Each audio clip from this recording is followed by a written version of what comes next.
Welcome back to Talkers on the Wall. Today we are going to be discussing episodes 5 and 6 of Gachiakuta today. Yes, sir. We're just going to jump right into it. A special guest star today, though. We have a Schmitty here. He's going to be telling us about his viewpoints, what he likes about the show, things like that. So yeah, I kind of think of him as just like, you know, kind of Luke, basically. Yeah. A little better. Yeah, exactly. Oh, okay. But let's just get right into it. Cole, Schmidt, what did you guys think of episodes 5 and 6? I think we let the honorary guest speak first, you know. He's the away team, he gets the bat first. I'm really enjoying the show, and those last two episodes were super good. Just the ambush, wasn't really expected there. Mm-hmm. And I mean, I'm just excited to see where it goes from there. Yeah, I guess, like, as total, like, are you engaged to the show? Are you hooked? Like, are you, absolutely. like, ready each and every week to watch the newest episode? Yes, every week. Yep. Yeah? The power system's great, you know. I agree.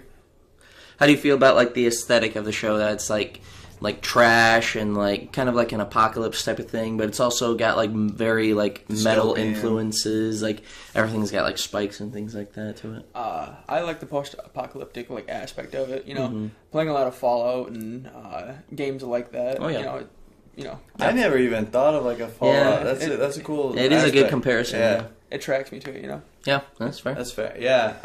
What about you, Cole? I know that, I don't know. I don't think you're hooked. I'm definitely not still. Like, it's just nothing like, there's never been, like, a scene where I'm like, that's stupid, and I'm done watching this show. Mm-hmm. But there's never been, like, anything to where I'm like, oh my god, like, this is, like, peak. Because, like, I'm watching JJK for the first time right now, and I'm, like, getting multiple moments of that. Mm-hmm. And it just, nothing's hit me like that so far with Gachiakuta. Mm-hmm. I think the characters are fine. They're not, like, great or fantastic by any means, but, like I said, maybe it's just going to take a little bit more time, because even honestly in our last review, we were kind of disappointed in a sense of, like... Yeah, I mean, like episode 3 was just like or 4, I think, or maybe it was 3. One of them was the filler episode, basically. Not like filler, but it was just like a little slower. But, I agree. I mean, I'm reading the manga of Gachiakuta, so, I mean, I can definitely say it's definitely more of a slow burn. It's not like jam-packed, just action fests all the time, or like hype moments every chapter. It's not that type of story, but it's just like one that keeps me intrigued and keeps me wanting to know what's going to happen in the next chapter. Like, I'm definitely hooked. For me, it's really cool to see like scenes from the manga getting animated and like seeing what aspects they'll use in it. Because like in the show, like how their eyes glow and things like that when they use their powers, it's not really illustrated that like it's not, you can't really show that in the manga. So it is cool, when they do show that. And same with Schmidt. I just really like the power systems. In episode like 5 and 6, you really get to see how Rudo's going to use the power going forward, where he's able to just kind of grab things, and how in episode 6 specifically, like I remember when we were talking about the first episode, the first 2 episodes, and I was like, eventually he gets like this like magic charm basically that like it works in this very specific way that he like is interpreting. So I think that's really cool. It's all really down to like the giver's like interpretation of how their power would work anyway. So I think that's really cool aspect of it as well. Well, just staying with episodes 5 and 6, I think episode 7 is going to be another good one. What do you guys think of Jabber, like the new like raider villain basically? Yeah, I mean he's cool. Like obviously he's batshit crazy. Yeah. I really liked how they teased him throughout. Like they've kind of like made him like a cliffhanger in 2 episodes. And I'm like, damn, okay, like, like I'm low key interested in that. But the fight was cool. Like I said, it didn't like blow me away. But like there's a lot of cool elements when like. Even, it's cool, like, the vital instrument that he used to where, like, it could only dodge. Yeah. He's like, oh, God, I cannot even hit this guy unless I punch him. Yeah. And then, the fight was cool. Like, it really just, it's not like, I'm not I'm not ready to call it peak yet. Right. No, I mean, that is fair. I think it's just one of those shows where the overall whole of it is going to be better than like any individual moment, at least so far from what I've seen. I'm still pretty early on in the manga, chapter like 30s, 40s. I would even say just like characters like I know these characters get a lot of praise right now, but like characters like Engine, like basically I'm like he's barely like spoke besides like episode like 2. Yeah, I mean, like, and I'm just like maybe they have like the context of the manga. That's why they're like, oh, this is why Engine's really cool. I'm just not there yet, you know. I think a character like Rio is way cooler and way more interesting right now than Engine. Yeah, I mean, it's definitely one of those things where the cast for it's almost like Fairy Tail if you want to compare it to another manga where. No, except it's good. It's like Fairy Tail in that way where they have a whole like guild of characters, so it definitely takes a while to like get to know each and every one of them. Engine is definitely one of those ones where you learn a little bit more about because he's like one of the stronger, cleaners, so he's not like around all the time. Yeah. But when he is around, he is pretty hype. But yeah, you have any thoughts? Like, what do you think about like the characters or like? Like, do you have a favorite character right now in the show? We're kind of talking about characters. Honestly, I think I'm gonna go with Engine. Honestly, honestly, you two fight it out. He kind of has that cool guy aura, He just, I mean, I guess he kind of resonates with me, No, it's hard to call him mid. No, yeah, I mean, it's I don't know. It's just not really like doing it for me right now. But how do you feel about then? Because probably the person we've seen the most, other than Rudo, would probably be Zanka, the staff man. So what do you think about him? He's cool. He's fine. Like I'm just interesting. So you just like the female characters, is what I'm hearing. I mean, she's just my favorite besides Rudo. That's fair.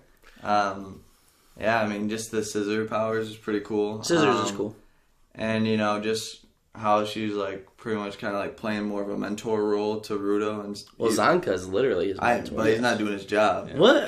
Bro just defended him the last 2 episodes.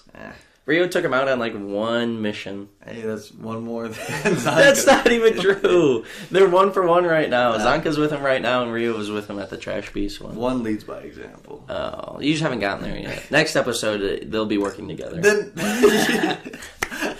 I'm working on future information. But it's not my fault that you don't know it.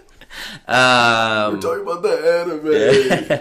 Well, right now, I still really like Zanka. I think that, especially like his power, the way that they like show it in the anime is really cool when he did like the sonic vibrations. Yeah, that was because like his whole thing is like knowing every dimension and every like thing about his vital instrument. Mm-hmm. So it's not even that he has like super hearing. It's just that like he knows what his staff, like what sounds his staff makes based on like what's in the room type of thing.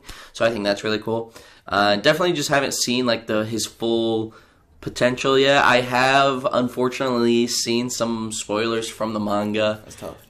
It is tough. They're almost impossible to avoid because then you end up on the TikTok and everything like that. But so I have seen some what would you call it? Some anti-Zanka propaganda. So yeah, it's tough. It like what I've seen from him so far is cool, but then people are kind of calling him like potential man, basically, where he hasn't really done anything. He's Rock Lee. He's like a Rock Lee, a Megumi. It's tough. Well, Schmidt, is there anything that you're like looking like forward to that you want to see like from Gachiakuta? Like maybe it's something that's missing, something you want them to like amplify and like I guess put more into. Oh man, I don't really see anything missing at the moment. Mm-hmm. They just have to further with their characters and whatnot. It's an early show. They just have to build on that. Yeah. I do like the fairy tale analogy where they have the whole guild to get through. Yep. And I'm kind of a fairy tale defender myself. Don't listen to him, guys. But yeah, I think it just needs more time, essentially. Yeah. One thing I want to get into real quick, I just thought of it while Schmidt was thinking. They don't do this in the manga, so I think it's really strange that they're doing it in the anime, but the fucking hips that they put on Rio are so weird to me. Like, they're like so skeletal. Like they have like her waist, and then they have just like the hip bones like in every frame of her. They're hitting the Total Drama Island. Yeah, they are hitting like the Total Drama Island. Like it's like she's skinny in the manga, but it's not nearly to that extent in the manga. So it's very interesting, like even the way they're Rudo's choosing. Like extremely skinny too. Yeah, but you don't like see his like fucking hip bones poking out from his waist all the time. And I don't know if like that's gonna lead into something later on, or if it's just like a stylistic choice they're going with for the anime. But yeah, I just wanted to bring that up because I don't know, it's kind of weird to me. Because in the manga, it's definitely not that egregious. So yeah. What do you think of the relationship between Rudo and the cleaner that saved him on the mission with Rio, and how they kind of had like a heart-to-heart? I think it's cool. I think that Gachiakuta, they do a good job of, you know, not relegating these like support people to just like side characters.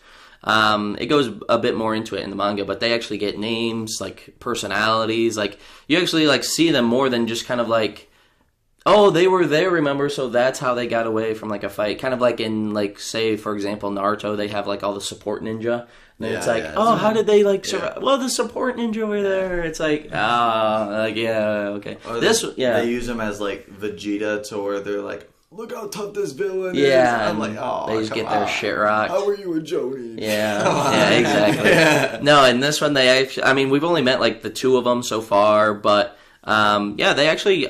They go pretty in depth with all their characters. Like a lot of them have personalities. A lot of them have like goals that they're trying to get to. None of them have been used for like fodder so far. So I appreciate that as well. But yeah, that's about it. At least as far as 5 and 6 go. I was already broaching spoiler territory for episode 7. Fair. Is there anything you want to add, Schmidt? Any final thoughts? Nothing really. Just I hope to see great things from the show, and you know, with time, I think it could be one of the greats. Yeah. Oof. Yeah. All right. Cool. That's it.